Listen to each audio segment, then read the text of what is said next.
Hello my friends, it's Gabriel with the Last Huntsman channel here, and today I'm just going to do a quick short little video here. It's not going to be very long, not drawn out or anything, because I eventually plan on doing a full review. But I got one of my favorite rifles right here, which is the Tavor. This is the SAR model, which I actually, having shot both of them, actually prefer the SAR better than the X95. Yes, it is loaded. I'm being safe with it though. Fingers straight and off the trigger, know where I'm pointing the damn thing. Anyways, so the purpose of this video though is not a review. The main purpose I'm going to be talking about with this video on the Tavor SAR is I got 3 major problems with the Tavor, and I'm going to discuss those problems and tell you how to fix them. First problem, and the first thing I noticed more so than anything, was the trigger was absolutely horrendous. And of course the actual trigger pack is back here, but I think it was like close to like a 11 or 12 pound trigger when I got it out of the box. So and I don't even know where the original trigger pack is. I don't care. So the thing that I used to fix it was the Geisley Sabra trigger group, and it comes as just a drop-in trigger. It takes literally 30 seconds to change it out. You just pop these pins out, and then the whole trigger package comes out, and then you put in a new one. So I mean, that was a really simple fix. But however, you know, it was $350, and I'm gonna kind of break into a caveat on the main thing that kind of frustrates me with the Tavor in general, but I'll explain that at the very end. Okay, so the second issue that I got with the Tavor, and this actually kind of applies to the X95 as well, is the handguard on it, in my opinion, kind of sucked. Right out of the box, kind of sucked, because there wasn't really any way to attach a whole lot of stuff, exception for this one kind of canted off rail here, but then it's kind of out of the way, and I don't know. This doesn't really seem to help very much, and so there wasn't really much to attach to, unless if you had the little Picatinny rail that kind of mounts onto the bottom, which I did get that and tried some different options, but I still didn't really care for it. And so the way I fixed that problem was I got the Midwest Industries extended key mod handguard, which this thing is absolutely nice. I like this thing. This thing looks cool. You could actually get a front piece that mounts the flashlight on the inside.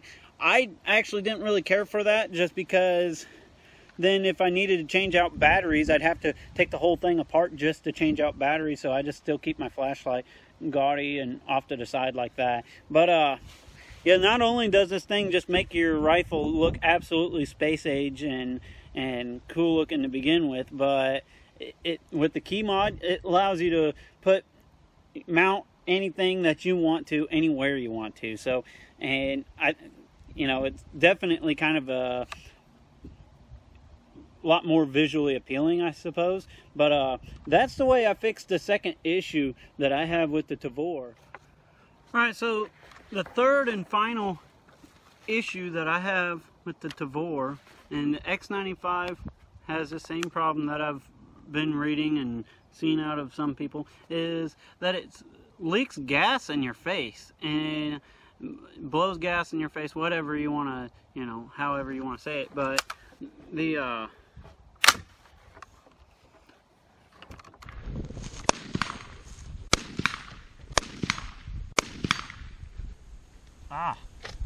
what? Still get gas. First issue that I thought, and I thought a lot of the same thing that a lot of other gun tubers and stuff has tried, is that it's this port cover here. And so my first thoughts was I'd buy a new port cover, and I've tried 2 different ones. Tried the Gearhead Works one. That one, I was still getting gas leak in my face, so I got the Manticore Arms one, and I was still getting gas leak in my face. And after a while, I figured out with some trial and error and looking at some other forums that it wasn't this area at all. It's actually up under this rail that it's blowing gas up from underneath the rail up into your eyeball, basically. And so, which is even worse than this. And so, I'll insert some video on how I fixed that. Right here, where the Picatinny rail and the whole gas system meets with this polymer frame here, is where it's actually gassing you. And after some trials with it, that's actually where it is.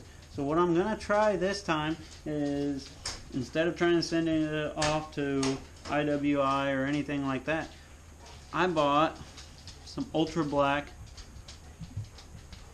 gasket maker here, and I already got some applied on here.